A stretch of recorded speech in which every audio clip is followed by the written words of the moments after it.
মুম্বাই ইন্ডিয়ান্সের একাদশ থেকে এবার বাদ পড়ল রোহিত শর্মা। ভক্তদের মধ্যে শুরু হয়েছে জোর চর্চা।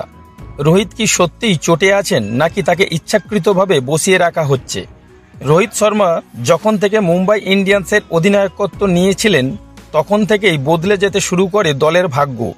সচিন টেন্ডুলকর ও রিকি পন্টিংদের নেতৃত্বে যেটা সম্ভব হয়নি সেটা করে দেখিয়েছেন রোহিত।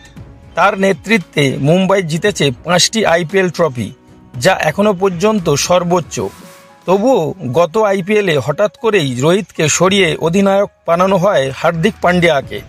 কিন্তু হার্দিকের নেতৃত্বে দল খুব একটা ভালো কিছু করতে পারেনি। এবার আইপিএলের শুরুতেই দেখা যায় রোহিতকে কখনো পুরো ম্যাচ খেলানো হচ্ছে, আবার কখনো ইম্প্যাক্ট প্লেয়ার হিসেবে নামানো হচ্ছে।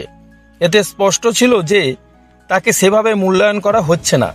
সবচেয়ে বড় চমক এলো এবার লখনৌ সুপার জায়ান্টসের বিরুদ্ধে ম্যাচের আগে মুম্বাই ইন্ডিয়ান্স ঘোষণা করে রোহিত এই ম্যাচে খেলছে না। তাদের দাবি রোহিত ইনজুরিতে আছে, কিন্তু ভক্তরা মানতে নারাজ। তাদের মতে রোহিত সম্পূর্ণ ফিট, তাকে ইচ্ছাকৃতভাবে বসিয়ে রাখা হয়েছে। সোশ্যাল মিডিয়ায় চলছে তুমুল বিতর্ক।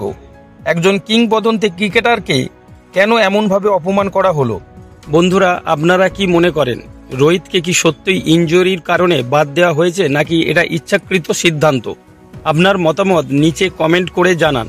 আর ভিডিওটি ভালো লাগলে লাইক, শেয়ার ও চ্যানেলটিকে সাবস্ক্রাইব করতে ভুলবেন না। ভিডিওটা দেখার জন্য আপনাকে ধন্যবাদ।